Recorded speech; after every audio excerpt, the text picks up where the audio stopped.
Hi guys! Kumusta po kayong lahat? Okay, so ayan guys. Maraming salamat po pala sa walang sawang pagsubaybay sa ating pong daily love reading. And kung ikaw ay bago pa lang sa ating channel, mag-subscribe na po kayo. Then i-click mo na rin yung ating notification bell para lagi kang updated sa ating mga bagong upload. Okay? So guys, sa mga interested naman sa private reading, nasa description box below lang po yung link ng Facebook. Message na po kayo.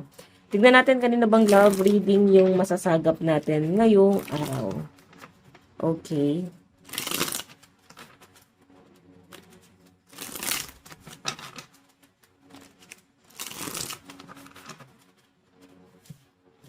Okay. Kanina po itong love reading.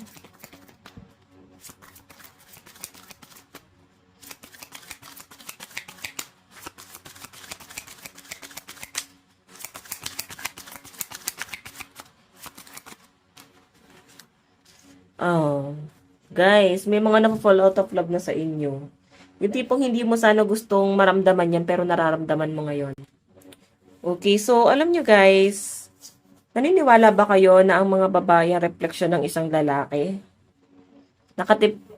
Parang makikita mo pag ang isang babae is independent, ibig sabihin, piling nila din nila maasahan yung partner nila.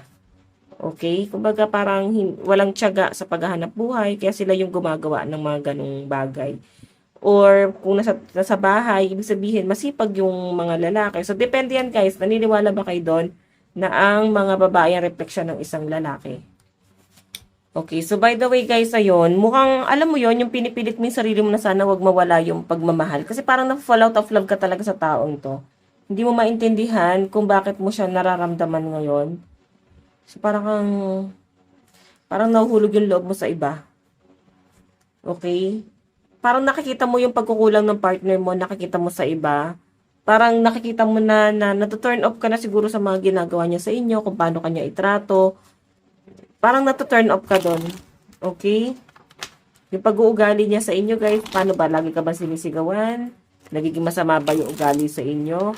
Ramdam mo naman na mahal ka naman ng partner mo, pero parang nawawalan ka ng gana rito. Okay, so by the way,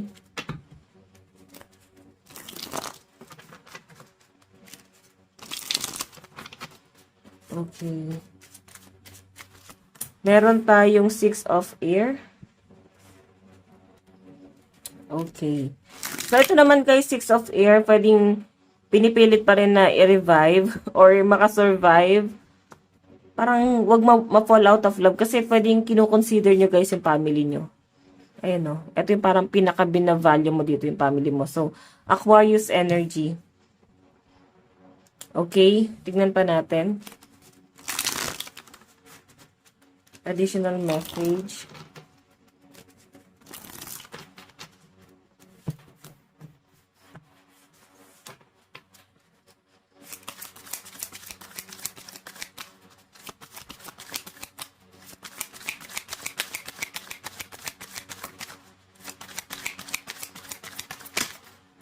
Meron tayong 5 of Earth.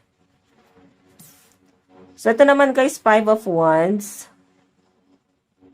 Parang, ayun nga, parang lagi kayo nagtatalo. So, lagi kayo nag-aaway, di na kayo nagkakasundo. Kaya siguro ikaw ay na-fall out of love, no? Kaya parang nawalan ka ng gana. Pero pagkasama mo naman, ramdam mo naman na mahal mo siya. Pero, pagka kasi guys, nagpatuloy na ganito lang ang inyong setup, pwedeng mahulog yung loob mo sa iba Kasi dito pa nga lang, parang nandun yung pagtatansya mo Tinatansya mo kung may pagmamahal ka pa ba. Pwedeng nandun yung parang hinahabaan yung pasensya mo, na mahal mo naman siya. Pero katalo talaga yung puso't isip mo dito. Tingnan natin. Additional message. Meron tayong 3 of Earth. So, siguro kasi kaya ka nagkakaganito na parang kang napo-fall out of love na parang binabalance mo or sinasala mo ano ba talaga maitutulong sa'yo ng taong to. So, parang nakikita mo yung mga pagkukulang niya ngayon. Okay? Mas nakikita mo na mas marami ka pang kayang i-provide sa sarili mo kesa mag-provide siya para sa inyo. Kung baga kaya mo na yung sarili mo kahit wala na siya, no? Sobrang strong mo na dito. Okay, yun yung nakikita ko rito na parang kahit sana maging mabait na lang sana siya. Hindi pong lagi ka na lang niya guys minamahal or nai-inlove ka na lang sana sa kanya, 'di ba? Hindi pong itrato ka na lang ng maayos, wag ka nang inaaway, wag ka nang sinisigawan, wag laging bad trip sa inyo, 'di ba? So I think ito yung mga sinasala mo dito eh, kung paano kanya tinatrato. So yun yung parang mga nagiging basis mo rito, no? Check pa natin.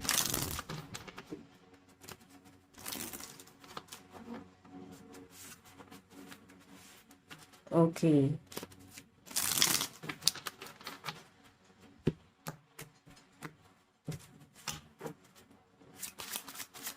Additional message.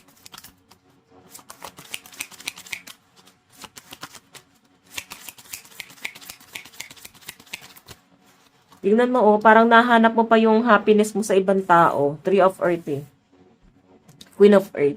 So, parang mas nagiging masaya ka pa sa ibang tao, sa piling ng mga friends mo, or ng mga, basta na ibang tao ng family mo, hindi mo siya nafe-feel. Ganon. Okay, so Queen of Earth. Masaya ka naman sa kanya pag nakikita mo siya, parang naging kampante ka, pero hindi mo na maintindihan yung sarili mo. Naguguluhan ka sa emosyon mo ngayon. Okay? Parang urong-sulong, parang ano ba, magi-stay ba ako? Kasi parang as in naguguluhan ka sa nararamdaman mo. Ang daming nagiging distraction sa inyo, lalo na Year of the Horse ngayon, no? So Year of the Horse kasi guys distracted. Okay. Tingnan natin. Kaya huwag kayo masyado magpapadistract this year. Mararamdaman nyo yan guys sa career nyo, sa pagkatao nyo, sa ginagawa nyo sa pang-araw-araw. Ang daming distraction. So again,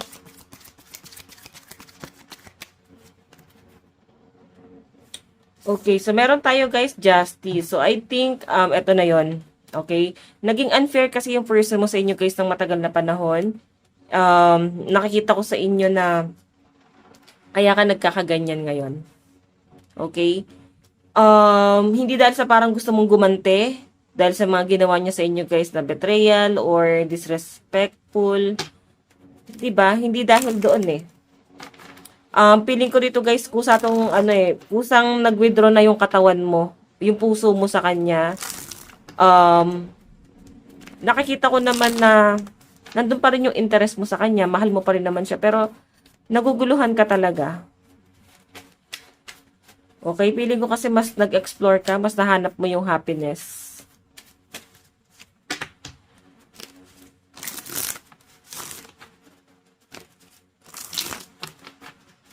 Tingnan natin. Additional message.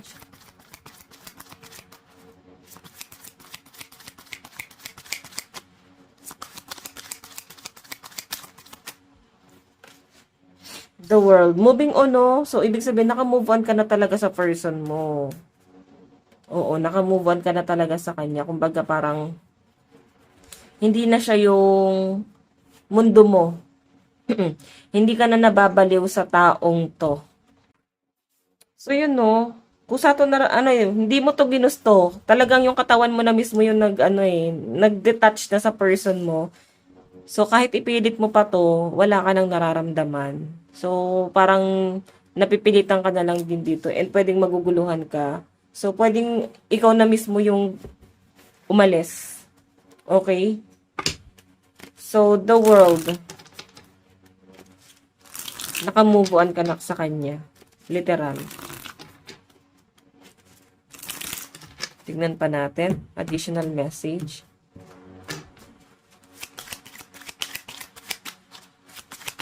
Additional message.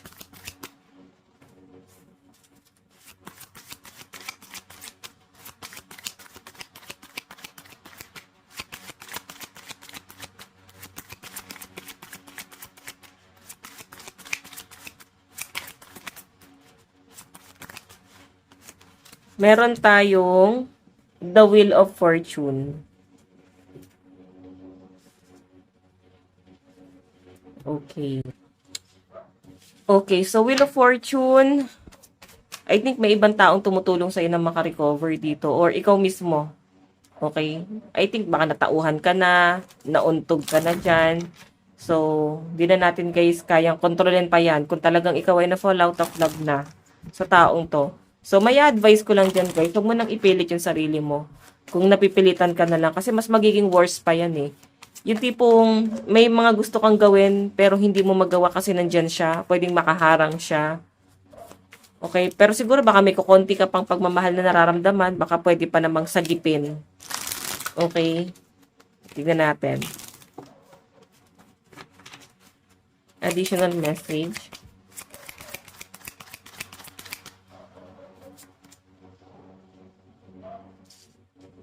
Meron tayong the star. Okay, the star. So, ito naman kasi guys, ayun nga, parang feeling mo kasi hindi niya natupad yung mga pangarap mo.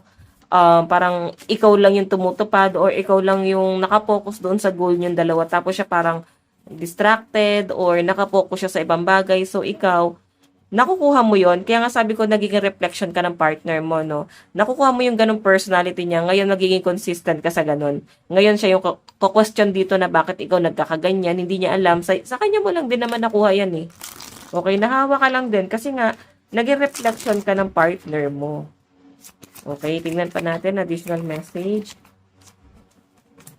Meron tayong 5 of water. Parang ang dami mong luhang iniluha sa taong to. Ang daming beses mong nagpatawad, nagtiyaga, nagpaka-martyr ka dito, Virgo energy. Okay, kumbaga, ngayon, nasa moving forward ka na talaga, parang nagre-recover ka na dito, no? Yung pinapakita sa akin, feeling ko, minahal mo talaga siya ng sobra hanggang sa napagod, or siya na yung gumagawa ng paraan para mapagod ka dyan. Okay, tingnan pa natin additional message. So, siguro talagang napagod ka na lang sa person mo. Nakakalungkot lang isipin kasi nararamdaman kita dito na ayaw mo mawala yung love na yon. Na gusto mo pa rin sanang magstay, gusto mo pa rin siya guys. Sagipin, gusto mo pa rin sagipin yung love. Kasi gusto pa rin i-work out to. Siguro dahil naawa ka rin sa taong to, pero wala eh. Ikaw na yung kusang bumibigay kasi grabe na yung emosyon mo dito. So, talagang parang give up. Parang ganon. Tingnan natin.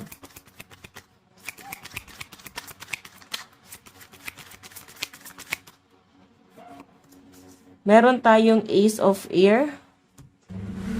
Okay, so ito naman guys, Ace of Air. Ito yung nararamdaman niya. Okay. So, hindi ka naman niya kayang i-let go. Nakikita ko naman na siguro kailangan nyo lang talaga ng bonding. Kailangan nyo lang pag-usapan. Ngayon guys, pag hindi talaga nag-work sa lahat ng gusto nyo, hindi nag-work dun sa bonding, hindi nag-work dun sa pag-uusap, so, doon mo na pakiramdaman. Diba? Pakiramdaman mo na kung mahal mo pa ba talaga to or kailangan mo na lang i-give up or siguro magmuni-muni ka muna, hanapin mo muna yung sarili mo kasi baka naligaw na eh.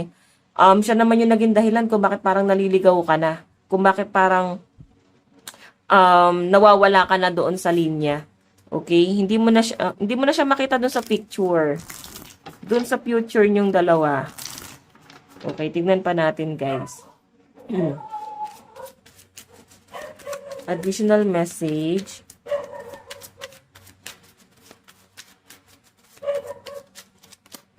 Meron tayong 7 of Earth. Ayan, 7 of Earth. So, ito naman kay 7 of Earth, parang hindi mo masabi sa kanya, hindi mo rin ma-open sa ibang tao, sa mga kaibigan mo, hindi mo rin ma-open sa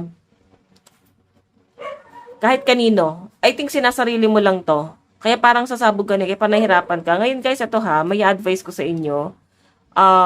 Pagka ganyan, kabigat ng inyong pinagdadaanan, baka kailangan nyo na po ng guidance. Kailangan nyo na po ng reader, di ba? So kahit hindi ako, at least meron lang kayong someone na makausap. So, piliin niyo siguro guys yung reader na may video call para at least mabigyan kayo ng guidance. Mailabas mo din yung frustration mo na yan. Okay? So, I think kailangan mo nang makakausap sa sitwasyon mo ngayon.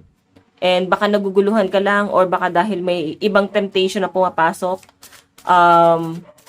Para mabigyan ka nila guys ng parang balancing opinion. Okay?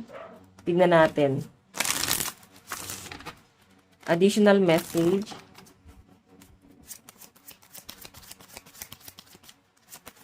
Additional message. Meron tayong Ace of Fire. Okay, so tignan nyo naman guys. Ace of Fire, no?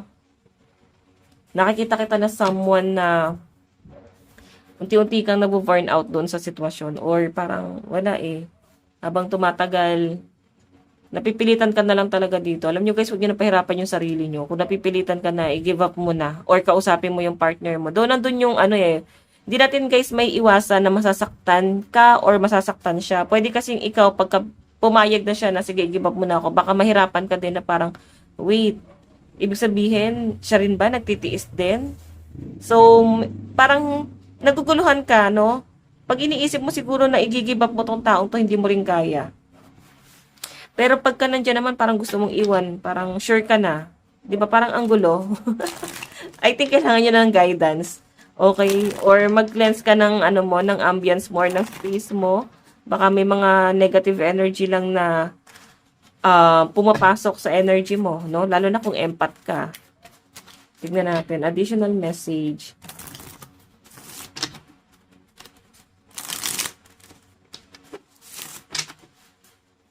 Additional message.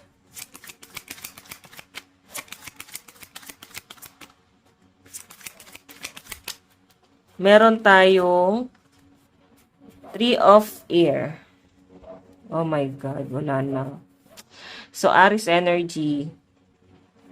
Nakikita kita na someone na wala parang, ikaw yung parang nilalaban mo pa talaga to, pero nakikita mo kasi na na parang wala na siyang pinatutunguhan. Ganon. Okay, kasi tignan mo, sira na eh. May trust issue na yung pinapakita sa akin dito, guys. Tignan natin.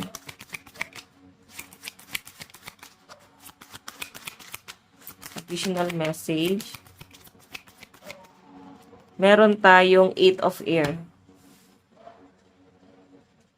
8 of Air. So, yung pinapakita sa akin dito, guys, since 8 of Air to, parang nilalaban mo kahit masyado ng komplikado. Yung tipong alam mo nang ikaw yung mapapahamak, ikaw na yung masasaktan sa huli, or ikaw na yung nahihirapan ngayon, pinipilit mo pa rin kumapit eh. Pero talagang sa araw-araw guys, no, binibigyan kanya ng dahilan para bumitaw.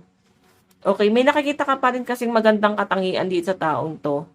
And I think yun na lang talaga yung nilulook forward mo, yung magandang katangian na yun. Pero again guys, tingin nyo ba reasonable yun? Baka hindi naman na siya guys, hindi na reason yon para magstay kayo.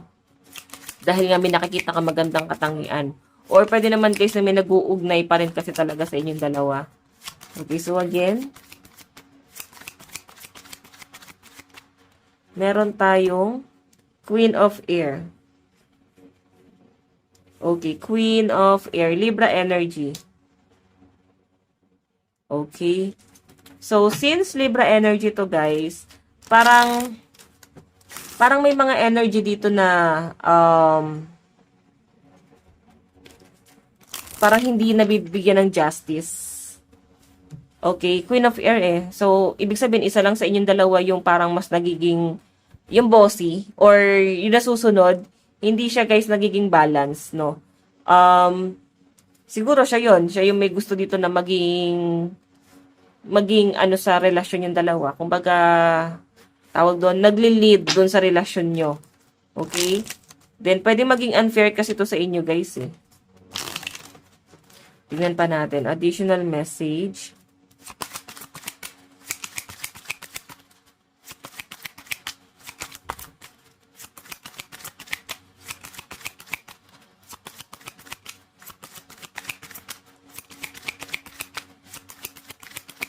Oops. Meron tayong The Tower. So, ending. Naku. Alam nyo guys, pag inisip nyo talaga na mag-end kayo. Pero kung iisipin nyo talagang i-workout to. Pero nakikita naman kasi kita dito guys, na gusto mong i-workout kasi 3 of Air ka dyan. Gusto mo namang i-workout to. Ang problema lang, siya din yung gumagawa ng dahilan kung bakit gumi-give up ka na, kung ba't umaalis ka na. Siya yung nagbibigay ng dahilan para sumuko ka na kasi talagang na-fall out of love ka na nga eh. Tapos binibigyan ka pa niya ng dahilan talaga na talagang ma-fall out of love na talaga sa kanya. Nang tuluyan na ikaw na mawala na, no? So, nandiyan na guys yung the tower. So, pwedeng mag-end to. Okay? Lalo na kung nawawala na yung pagmamahal mo sa kanya. Siguro attach ka na lang, no? Iba kasi guys yung attach sa love. So, yung attach kasi guys, dahil nga kampante ka na, sanay ka lang na nandyan siya, or yun yung hindi mo kayang mawala, no? Yun yung parang mas binavalue mo dyan. Okay? Pwedeng yon. Or pwede naman guys na kung love mo pa to, talagang siya yung nagiging mundo mo. Mahal mo yung tao yan. Walang dahilan, di ka nagkakagusto sa iba. Parang di ka na tumitingin sa iba. Siya na lang yung tinitingnan mo. 'Di ba? So, again, kagaya ng sabi ko dyan, guys, baka attach ka na lang sa person mo. Tignan natin, ha?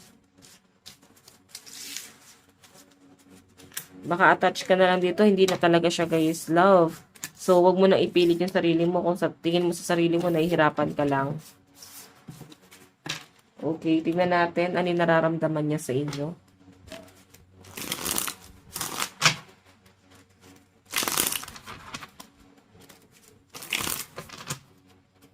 Ano yung nararamdaman niya sa inyo?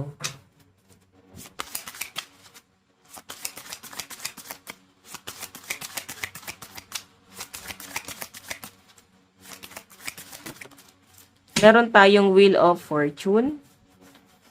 Okay, so yung ito naman guys, Wheel of Fortune is moving forward, no? Yung nararamdaman niya sa inyo guys, parang ano recovery. Ikaw yung parang naging dahilan ko bakit naka-recover siya, nagkaroon ng progress sa buhay niya, nagkaroon siya ng dahilan para ipagpatuloy ang kanyang mga nasimulan. So, siguro natulungan mo rin siya mentally, or financial, natulungan mo rin siya sa ibang bagay, no? Okay, kasi tignan mo naman nagre-recover siya dun sa conflict niya. I think, nung naging kayo, ang daming conflict na itong tao to. As in, broke talaga siya. Tignan natin, additional message. Meron tayong King of Swords. So guys, itong King of Swords naman, masakit siguro itong magsalita, no? Gustong-gusto ka talaga niyang kontrolin. Gustong-gusto ka talaga niyang igapos lang doon sa mga rules niya doon sa inyong connection. So, siguro ikaw, ayaw mo ng ganon. Ayaw mo ng masyadong kinokontrol. Okay? Hindi ka nagiging malaya eh. Again, tignan pa natin.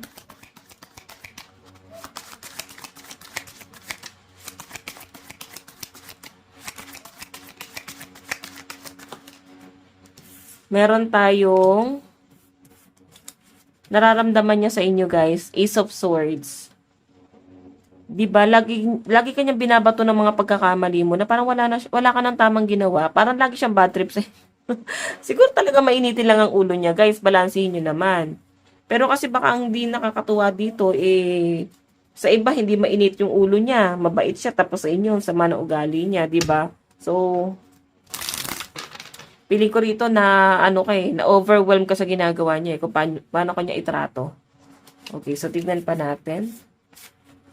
Additional message.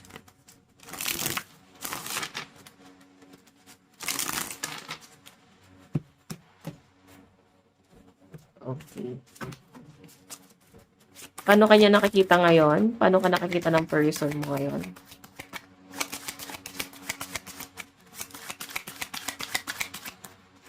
Meron tayong Queen of Swords. Matalino ka naman. Nakikita ka niya na someone na lumalaban din sa kanya. No? Kumbaga lagi kami mga side comment. Hindi ka masyado nakikinig sa sinasabi niya eh. Hindi ka masyado nagpapa-apekto dun sa sinasabi niya na yan. Parang may ka rin eh. Parang pinapahayag mo din yung opinion mo na parang dapat balance lang, no? So, pag meron kayo mga plano, magbibigay siya ng opinion, then ikaw din naman, naglalabas ka din ng side comment mo. Okay. So, again, meron tayong Wheel of Fortune. Nakikita ka niya na someone na parang malayo yung loob mo sa kanya. Parang hindi mo siya binavalue ngayon or ba't may sarili ka ng desisyon. Hindi mo na siya pinakikinggan. May sarili ka ng batas, may sarili ka ng ginagawa na parang hindi ka na gano'n nagpapaalam, no? Kasi ginagawa mo na lang siya sa sarili mo. Okay, so again, meron tayong Nine of Cups. So, ito naman guys, Nine of Cups is wish card. So, hindi ka masyado nakikinig sa mga sinasabi niya talaga. No, yun yung mas pinapakita sa akin dito. Nakikinig naman, pero binibreak mo yon. Parang ayaw masyadong magpaano sa, ano niya eh, sa gusto niya mangyari sa inyo. Hindi ka nagpapakontrol eh. Okay? Siguro pagod ka na magpakontrol, na parang hindi ka na makahinga doon sa gusto niyang gawin sa inyo. Hindi ka nagiging malaya, no? So, ayun lang naman yung nakikita ko dyan. So, yun din yung nakikita niya sa inyo. Tignan natin.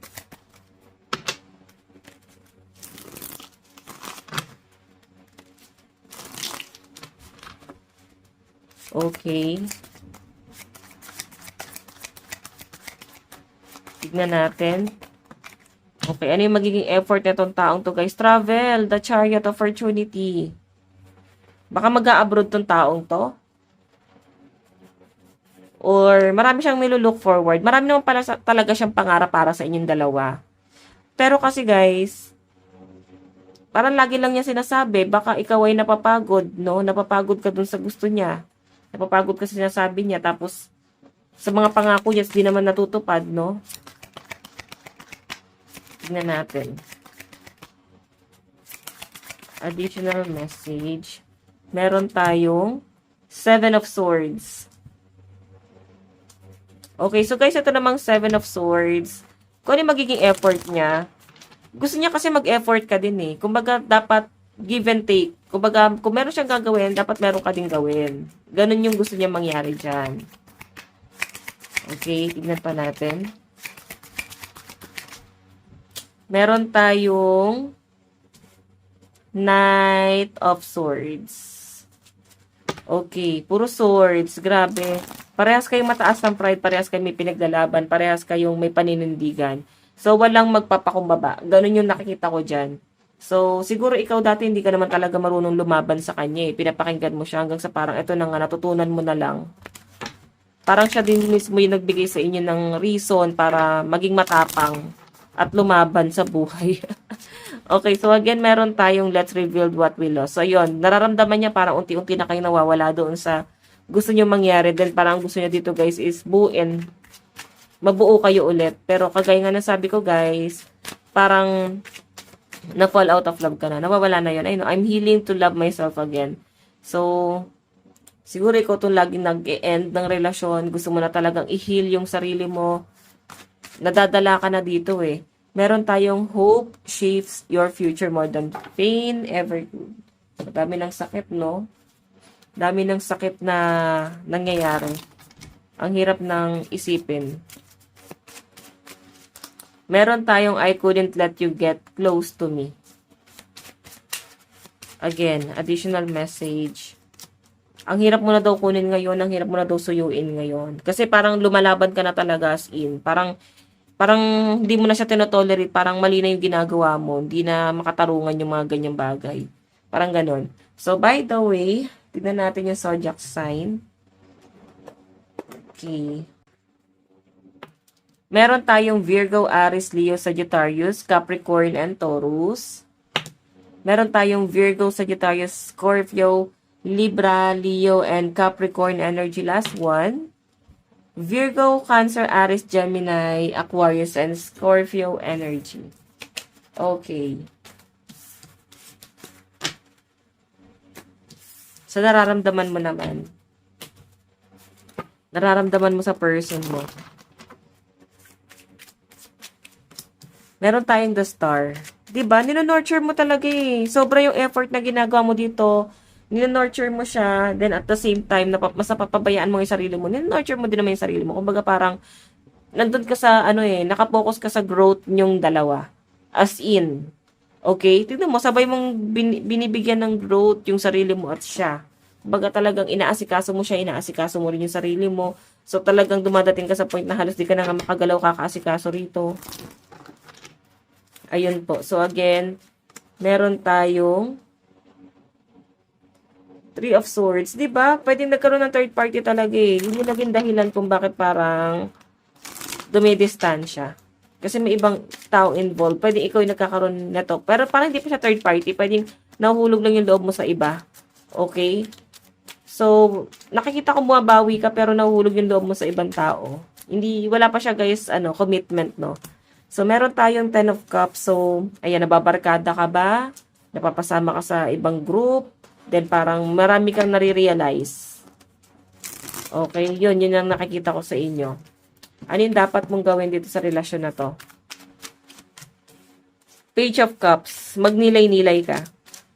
Oo, pag-isipan mo mabuti ang mga hakbang mo. And 4 of Wands. Pag-usapan, planuhin, hanggat maaari, no? And 9 of Pentacles. Ayun. 9 of Pentacles kasi guys, wish card. So, kailangan mag-demand ka rin sa person mo. Ngayon, kung hindi niya kayang ibigay yung demand mo, hindi ka siguro talaga pinapahalagahan. Okay?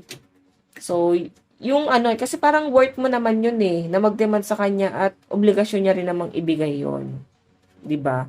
So, zodiac sign mo, meron tayong Leo, Virgo, Aries, Cancer. Aries, Leo, Virgo, Sagittarius, Scorpio, and Cancer, Gemini, Aquarius energy. So, by the way guys, ito lang po ang inyong daily love reading bukas ulit. God bless and love you all. Bye-bye.